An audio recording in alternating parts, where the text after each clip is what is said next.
September 2, 2009 ప్రజా రాజకీయాల్లో తనదైన ముద్ర వేసిన ప్రజా హృదయ శేఖరుడు తిరుగురాని లోకాలకు వెళ్ళిపోయిన రోజు.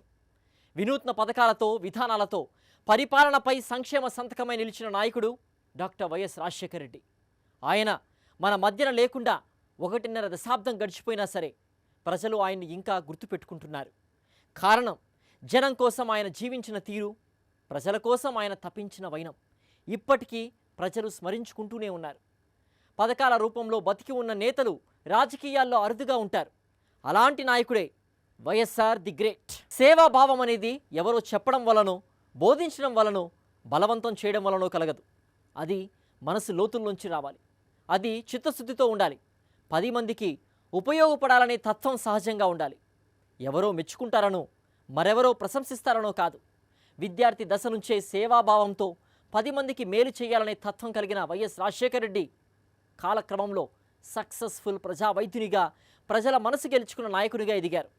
జన హృదయాల్లో చిరస్థాయిగా నిలిచిపోయారు. రాజకీయాల్లోకి రాకముందు వైఎస్ రాజశేఖర్ రెడ్డి వైద్యుడిగా సత్తా చూపిన మోస్ట్ సక్సెస్ఫుల్ డాక్టర్. కర్ణాటక రాష్ట్రం గుల్బర్గాలో ఎంఆర్ మెడికల్ కళాశాలలో వైద్య విద్యను అభ్యసిస్తున్నప్పుడే స్టూడెంట్ యూనియన్ అధ్యక్షుడిగా పనిచేసి విద్యార్థుల అభిమానాన్ని పొందారు. అనంతరం తిరుపతిలో ఎస్వి మెడికల్ కాలేజీల్లోనూ హౌస్ సర్జన్స్ అసోసియేషన్ అధ్యక్షుడిగా ఎన్నికై విద్యార్థి రాజకీయాల్లో తనదైన ముద్ర వేశారు. పులివెందులలో తండ్రి నిర్మించిన ఆసుపత్రిలో ప్రజలకు సేవలందిస్తూనే రాజకీయాల్లోకొచ్చారు. అప్పట్లో ఆయన ₹1 మాత్రమే ఫీజుగా తీసుకుని చికిత్సలు అందించి పేద ప్రజల అభిమానాన్ని పొందారు. ₹1 డాక్టర్గా ఆ ప్రాంతంలో పేరు సంపాదించుకున్నారు. ఒక డాక్టర్గా కొంతమందికే సేవ చేయగలం, అదే రాజకీయ నాయకుడిగా అయితే చాలా మందికి ఉపయోగపడవచ్చనే ఆలోచనతో పాలిటిక్స్ లోకి వచ్చారు వైఎస్ఆర్. రాజకీయాల్లో చురుగ్గా ఉండటంతో 1975లో ఆంధ్రప్రదేశ్ యువజన కార్యదర్శిగా నియమితులయ్యారు. అనంతరం 1978 ఎన్నికల్లో పులివెందుల ఎమ్మెల్యేగా పోటీ చేసి గెలిచారు. మొదటి ఎన్నికల్లోనే ఘన విజయాన్ని సాధించారు. అనంతరం 1983, 85లలో జరిగిన ఎన్నికల్లోనూ ఎమ్మెల్యేగా గెలిచి హ్యాట్రిక్ సాధించారు. ఆ తర్వాత 1989లో కడప లోక్సభ నియోజకవర్గం నుంచి ఎంపీగా పోటీ చేసి విజయం సాధించారు. తిరిగి 1991, 96, 98లలో జరిగిన ఎన్నికల్లోనూ ఎంపీగా గెలిచారు.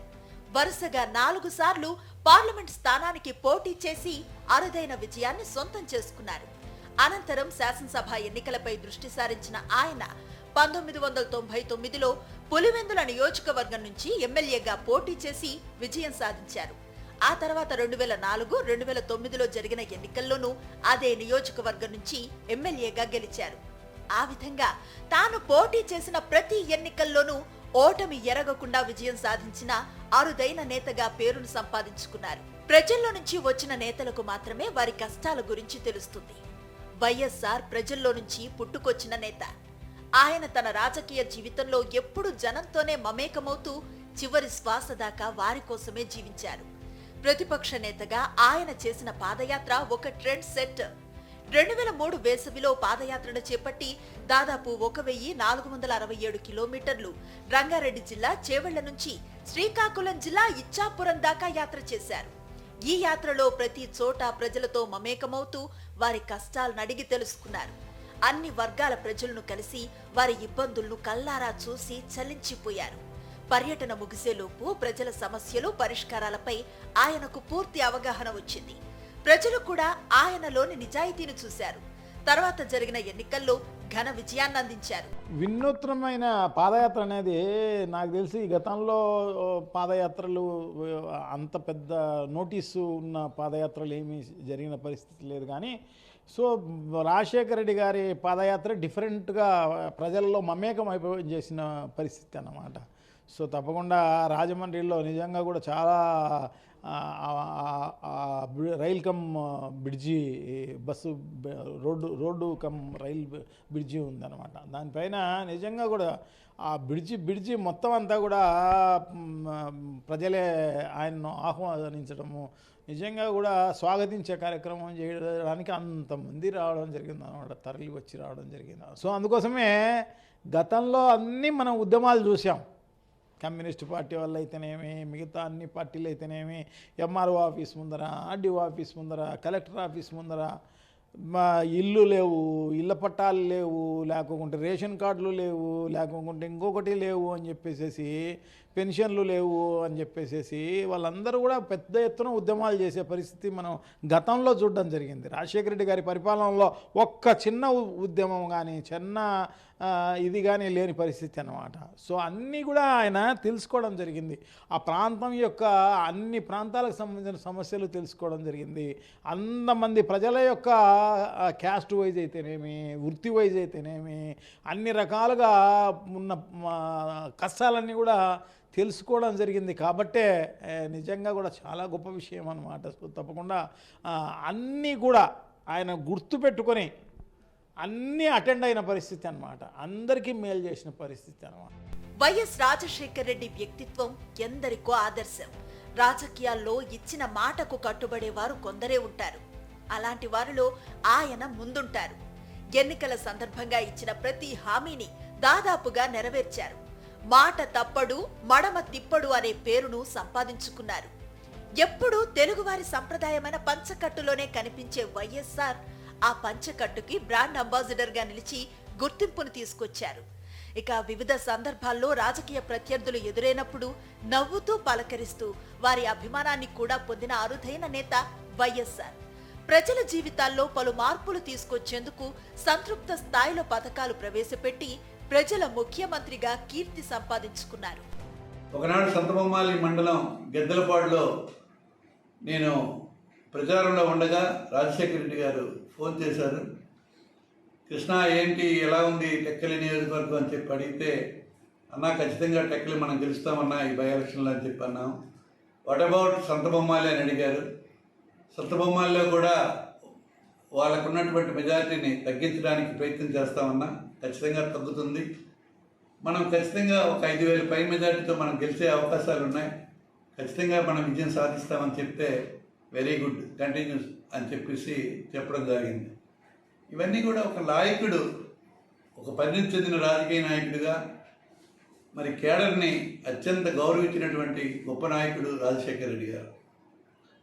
మరి మా కుటుంబానికైతే రాష్ట్రంలో 2 సార్లు రెవెన్యూ మంత్రిగా మా తమ్ముడు, మా సోదరుడు ప్రసాదరావు గారికి మొట్టమొదటిసారి ఎమ్మెల్యే అయిన దగ్గర నుంచి కూడా మంత్రివర్గంలో వచ్చే అవకాశం, ఆ తర్వాత 2 సార్లు రెవెన్యూ మంత్రిగా చేసే అవకాశం పెద్దల గౌరవనీయులు స్వర్గీయ రాజశేఖర రెడ్డి గారు అవకాశం కల్పించారు. వైఎస్ఆర్ తో పరిచయం ఉన్న ఏ నేతను టచ్ చేసినా, ఎవరిని పలకరించినా అందరూ ఆయన పంచిన మానవీయ పరిమళాలను గుర్తు చేసుకునేవారే. తమకు ఎంతో సాయం చేసిన మహానుభావుడు ఆయన అని ఆయన వ్యక్తిత్వాన్ని స్మరించుకునేవారే. రాజకీయాల్లో ఎందరికో ఆదర్శంగా నిలిచి ప్రజా సేవలో తరించిన వైఎస్ఆర్ అప్పటికీ ఇప్పటికీ ఎప్పటికీ మనసున్న మహారాజే. అన్నదాతలకు ఎంత చేసినా తక్కువే అనేది వైఎస్ఆర్ నమ్మిన సిద్ధాంతం. వ్యవసాయం దండగా అని చంద్రబాబు అంటే, అదే వ్యవసాయాన్ని పండగ చేయాలనే పట్టుదలతో పలు పథకాలు, కార్యక్రమాలు అమలు చేసిన దార్శనికుడు వైఎస్ రాజశేఖర రెడ్డి. వైఎస్ఆర్ తండ్రి వైఎస్ రాజారెడ్డి రైతు కుటుంబంలో జన్మించిన వైఎస్ఆర్కు అన్నదాతల అగచాట్లపై సంపూర్ణమైన అవగాహన ఉంది. అందుకే ఆయన పాలనలో రైతుకు సరైన అండ లభించింది. రైతును రాజును చేయడానికి చిత్తశుద్ధితో ప్రయత్నం జరిగింది. ఆంధ్రప్రదేశ్ ముఖ్యమంత్రిగా పదవి బాధ్యతలు చేపట్టాక ప్రజల జీవితాల్లో మార్పు తెచ్చే కీలక రంగాలపై దృష్టి సారించారు వైఎస్ రాజశేఖర రెడ్డి. రైతులకు లబ్ధి చేకూర్చేలా వ్యవసాయానికి ఉచిత విద్యుత్ పథకాన్ని ప్రవేశపెట్టారు. ఎన్నికల్లో హామీ ఇచ్చిన మేరకు పదవి బాధ్యతలు చేపట్టిన రోజే వ్యవసాయ రంగానికి ఉచిత విద్యుత్ను అందించే పథకం ఫైలుపై సంతకం చేశారు. ఈ పథకం ఇప్పటికీ కొనసాగుతుంది. కేవలం 5 ఏళ్ల 3 నెలలు మాత్రమే ముఖ్యమంత్రిగా ఉన్న వైఎస్ రాజశేఖర రెడ్డి రైతు సంక్షేమం కోసం గతంలో ఏ ముఖ్యమంత్రి చేయలేని పనులు చేశారు. 2004లో ఆయన సీఎంగా ప్రమాణం చేసే నాటికి వ్యవసాయ రంగం కుదేలైంది. వర్షాలు పడక, ప్రాజెక్టుల నుంచి నీరు విడుదల కాక ఉత్పత్తులు గణనీయంగా తగ్గిపోయి రైతులు అప్పుల పాలై ఆత్మహత్యలు చేసుకుంటుంటే ఎగతాళిగా మాట్లాడారు అప్పటి ముఖ్యమంత్రి చంద్రబాబు నాయుడు. నష్టపరిహారం కోసం ఆత్మహత్య చేసుకుంటున్నారని వ్యాఖ్యానించి అప్పట్లో తీవ్ర స్థాయిలో విమర్శల పాలైన చరిత్ర చంద్రబాబుది. అలాంటి నాయకుడి నుంచి రైతులకు మంచి జరుగుతుందని ఆశించలేం. ఆ తర్వాత ముఖ్యమంత్రిగా ప్రమాణ స్వీకారం చేసిన వైఎస్ఆర్ వెంటనే స్పందించారు. ఆత్మహత్యలు చేసుకున్న రైతుల కుటుంబాలకు అండగా నిలిచారు. ఎన్నికలకు ముందు హామీ ఇచ్చినట్లుగా 2 లక్షల రూపాయల పరిహారం ఇచ్చేలా చర్యలు మానవాళి సంక్షేమం కోసం పురాతన కాలంలో ఋషులు యజ్ఞాలు చేసేవారు. రాష్ట్ర ప్రజల కోసం వైఎస్ఆర్ కూడా ఒక యజ్ఞాన్ని మొదలుపెట్టారు. అది అప్పటి వరకు ఎవరూ కలలో కూడా ఊహించని విధంగా మొదలైంది. 1,00,000 కోట్లతో 1 కోటి ఎకరాలకు నీరు అందిస్తామంటూ ప్రకటించిన ఆయన అందుకోసం ఎంతో సాహసోపేతంగా జలయజ్ఞాన్ని ప్రారంభించారు. రైతులు బాగుండాలంటే పంటలు పండాలి, ప్రతి పంటకు నీరు అందాలంటే ప్రాజెక్టులు కట్టాలి. ఈ విషయాన్ని గుర్తించిన ఆయన జలయజ్ఞ ప్రాధాన్యతను వివరిస్తూ గతంలో ఆ పని చేయలేని చంద్రబాబు అసమర్థతను ఎండగడుతూ అడుగులు వేశారు. వివిధ ప్రాజెక్టుల నిర్మాణాన్ని చేపట్టారు. అవి ఇప్పుడు 2 తెలుగు రాష్ట్రాల ప్రజలకు ఉపయోగపడుతున్నాయి. జలయజ్ఞ కార్యక్రమం మొదలు పెట్టడమే చూడండి, అన్ని ప్రాజెక్టులు మొదలుపెట్టిన పరిస్థితి. ఎందుకంటే మామూలుగా ఎవరైనా రాజకీయ నాయకుడైతే ఏం ఆలోచన చేస్తారు, ఒక్క పథకం చాలు, ఇవన్నీ అవసరంలే, ఒక్క పథకం చేస్తే ప్రజలు ఓట్లు వేసేస్తారు మళ్ళీ నెక్స్ట్ ఎలక్షన్కు. కానీ అలా ఆలోచన చేయలేదన్నమాట ఆయన. సో ప్రజలకు ఉపయోగపడే విధంగా పరిపాలించాలనేదే ఉద్దేశం అన్నమాట. చాలా గొప్ప మనిషి, చాలా పెద్ద మనిషి అన్నమాట. నిజంగా కూడా చాలా పెద్ద గుండె ఆయనకు, చాలా జాలి కలిగిన వాడు. అందరికి కూడా గుర్తుపెట్టుకొని తనకు తెలిసిన వాళ్ళందరికీ రాష్ట్ర వ్యాపితంగా ఆయన కొన్ని లక్షల మంది పేర్లు చెప్పగలిగేవాడు అన్నమాట. సో అంతమంది ఎవరైతే పరిచయం ఉన్నారో వాళ్ళందరినీ పేర్లతో పిలిచి వాళ్ళందరినీ పక్కన కూర్చోబెట్టుకొని మాట్లాడి వాళ్ళకి ధైర్యం చెప్పి అధికారంలో లేనప్పుడు ఆ రకంగా చేసిన పరిస్థితి అన్నమాట. వాళ్ళకి ఏ అవసరం ఉన్నా కూడా ఇమ్మీడియట్గా ఫోన్ చేసేసి ఇమ్మీడియట్గా లెటర్లు ఇచ్చి వాళ్ళకు చాలా బాగా ఉపయోగపడిన వ్యక్తి అన్నమాట. అందుకోసమే ఆయన అధికారంలోకి వచ్చిన తర్వాత ప్రతి ఒక్కరిని అతని దగ్గరికి రెగ్యులర్గా వచ్చే వాళ్ళను వస్తూ ఉంటారు. అట కాకోకుండా ఎవరు రాలేదో వాళ్ళందరినీ పేరున వాళ్ళందరినీ కూడా పిలిపించుకొని వాళ్ళకున్న కష్టాన్ని విని ఆ కష్టంలో ఆయన పాలు పంచుకునే కార్యక్రమం, వాళ్ళకు ఉపయోగపడే కార్యక్రమం చేసిన పరిస్థితి ఎన్నో కోకొల్లలు అన్నమాట. జలయజ్ఞంలో మొదట ప్రారంభించిన ప్రాజెక్ట్ పులిచింతల. మొదట పూర్తయింది నిజామాబాద్ జిల్లాలో అలీసాగర్ ప్రాజెక్ట్. ఎన్టీ రామారావు ముఖ్యమంత్రిగా పేర్లు పెట్టిన హంద్రీనివా, గాలేరు నగరి సుజల స్రవంతులకు అవే పేర్లు కొనసాగించారు వైఎస్ఆర్. ప్రకాశం జిల్లాలోని కరువు ప్రాంతానికి జీవనాడి అయిన వెలుగొండ ప్రాజెక్టును చేపట్టి దానికి కమ్యూనిస్టు నాయకుడైన పోల సుబ్బయ్య పేరు పెట్టారు. కృష్ణా డెల్టా రైతుల చిరకాల స్వప్నమైన పులిచింతలకు కృష్ణా డెల్టా వాసి ఆంధ్రప్రదేశ్ గర్వించే ఇంజనీర్ కేఎల్ రావు పెట్టడం వైఎస్ఆర్ రాజకీయ విఘ్నతకు నిదర్శనం. పోలవరం ప్రాజెక్టు కోసం గోదావరి జిల్లా వాసులు పోలవరం సాధనా సమితి పేరుతో అనేక ఉద్యమాలు చేసి చివరకు అది అసాధ్యం అని వారనుకుంటున్న తరుణంలో వైఎస్ఆర్ రంగప్రవేశం చేశారు. అన్ని అనుమతులు సాధించి రాష్ట్రానికే వరమైన పోలవరానికి శంకుస్థాపన చేశారు. కీలకమైన కాలువలను చాలా వరకు నిర్మించారు. వ్యవసాయ ఉత్పత్తి వ్యయం నానాటికి ఎక్కువే అవుతుంది. అలాంటప్పుడు రైతులు తమ పంటలను లాభసాటి ధరకు అమ్ముకుంటేనే వారాశించిన ఆదాయం వస్తుంది. ఆ పరిస్థితుల్లో పెరుగుతున్న పెట్టుబడులకు అనుగుణంగా మద్దతు ధరలు లేవని కేంద్ర ప్రభుత్వం దృష్టికి తీసుకువెళ్లి అవి పెరిగేలా చేశారు వైఎస్ఆర్. రాజశేఖర్ రెడ్డి ప్రోద్బలంతోనే కేంద్ర ప్రభుత్వం రుణమాఫీ ప్రకటించింది. అలాంటి సమయంలో అప్పటికే అంటే సకాలంలో బకాయిలు చెల్లించిన రైతులకు లబ్ధి జరగలేదని గ్రహించిన వైఎస్ఆర్ చాకచక్యంగా నిర్ణయం తీసుకున్నారు. 36 లక్షల మంది రైతులకు మేలు జరిగేలా 1,800 కోట్లు వారి ఖాతాలో జమ చేశారు. దేశంలో ఇలా చేసిన ఏకైక ముఖ్యమంత్రి వైఎస్ రాజశేఖర్ రెడ్డి. సన్న చిన్నకారు రైతులు, కౌలు రైతులు ఆర్థిక సంక్షోభంలో కూరుకుపోవటానికి కారణాలు విద్య, వైద్యం ఖర్చు. ఆ విషయాన్ని గ్రహించి 87% మంది రైతులకు తెల్ల రేషన్ కార్డులు, వృద్ధాప్య పెన్షన్లు, బలహీన వర్గాలకు గృహాలు కేటాయించేలా చూసి వారికి అండగా నిలిచారు. దాంతో వ్యవసాయం గాడిన పడింది. అర్హతుంటే చాలు ఒకరికి 2-3 పథకాలు వచ్చేలా చూశారు. దాంతో పలు విధాలుగా లబ్ధి పొందిన రైతులకు భూములు అమ్ముకోవాల్సిన అవసరం రాలేదు. అన్నదాతల ఆదాయం పెరగటంతో వ్యవసాయ కార్మికులు, చిన్న వ్యాపారులు, చిరు వ్యాపారుల ఆదాయం పెరిగింది. అప్పుడెప్పుడో ప్రతిపక్ష నేతగా ఉన్నప్పుడే అమెరికాలో వైద్య రంగాన్ని అధ్యయనం చేశారు వైఎస్ రాజశేఖర్ రెడ్డి. అందులోనూ ఆయన స్వయంగా వైద్యుడు, ప్రజల అభిమానాన్ని పొందిన డాక్టర్. అందుకే ఆయన మదిలో నుంచి పుట్టుకొచ్చిన మహోన్నత పథకం ఆరోగ్యశ్రీ. వైద్య ఆరోగ్య రంగానికి చెందిన నిపుణులతో మేధోమథనం చేసి విధి విధానాలను రూపొందించి ప్రవేశపెట్టిన ఈ పథకం ఉమ్మడి ఆంధ్రప్రదేశ్లో లక్షలాది మందికి అండగా నిలిచింది. వేలాది మంది ప్రాణాలను కాపాడింది. రాజశేఖర రెడ్డి గారు ఆరోగ్యశ్రీ పథకం పెట్టిన తర్వాత నాకు కాలు ఆపరేషన్ జరిగినది. 2008 వరకు నేను వికలాంగిని. ఇప్పుడు బాగా నడవగలుగుతున్నాను. ఎన్ని జన్మలున్నా వైఎస్ రాజశేఖర రెడ్డి గారు రుణం తీర్చుకోలేనేమో. అలాగే ఆయన ప్రవేశపెట్టిన 108, 104 అంబులెన్స్లు ప్రజారోగ్య వ్యవస్థను బలోపేతం చేశాయి. ప్రజల వద్దకే సేవలను తీసుకుపోయాయి. నేడు ప్రతి రాష్ట్రంలో ఏదో ఒక పేరుతో ఆరోగ్యశ్రీ అమలవుతోంది. అలాగే 108 అంబులెన్స్ల వ్యవస్థ ప్రమాదాల బారిన పడిన వారిని రక్షించి ప్రాణాలు కాపాడుతోంది. వైఎస్ఆర్ 108 సర్వీసును ప్రవేశపెట్టిన 10 రోజుల్లోగానే అప్పటి గుజరాత్ సీఎం నరేంద్ర మోదీ తమ రాష్ట్రంలో ఈ సర్వీసును అమల్లోకి తీసుకువచ్చారంటే ఈ పథకం ప్రాధాన్యత ఎలాంటిదో ఊహించుకోవచ్చు. పేద రోగులు సరైన ఆర్థిక స్తోమత లేని కారణంగా తగిన వైద్య చికిత్సను పొందలేకపోయేవారు. స్థానికంగా ఉండే ఆర్ఎంపీల దగ్గర వైద్యం చేయించుకుని దేవుడి మీదే భారం వేసి బతికేసేవారు. అదృష్టం ఉంటే ప్రాణాలు మిగిలేవి, లేదంటే లేదు. అలాంటి పరిస్థితుల్లో మార్పు తేవటానికి పేదలకు ఉచితంగా కార్పొరేట్ ఆసుపత్రుల్లో కూడా సరైన వైద్యం అందాలని ఆరోగ్యశ్రీ పథకాన్ని ప్రవేశపెట్టారు. ఆయన ప్రభుత్వం ఉండేటప్పుడు నాకైతే ఆరోగ్య సమస్య వచ్చింది, హార్ట్ ప్రాబ్లం వచ్చింది, ఓపెన్ సర్జరీ చేసినారు. ఆరోగ్యశ్రీ ద్వారా నాకు ఆపరేషన్ చేసినారు. ₹1 కూడా నా దగ్గర తీసుకోకుండా ఆపరేషన్ చేసి పంపిస్తున్నారు. అది ఎక్కడ బొల్లినేని బొల్లినేని హాస్పిటల్ నెల్లూరు. అక్కడి నుంచి అప్పటి నుంచి ఆరోగ్యం బాగుంది. ఆయన పెట్టిన ప్రాణభిక్షే ఈరోజు మేము ఈ విధంగా మళ్ళీ అన్ని పనులు చేసుకుంటా ఉన్నాం. కాబట్టి ఆయనకి మేము కృతజ్ఞత తెలియజేస్తాం.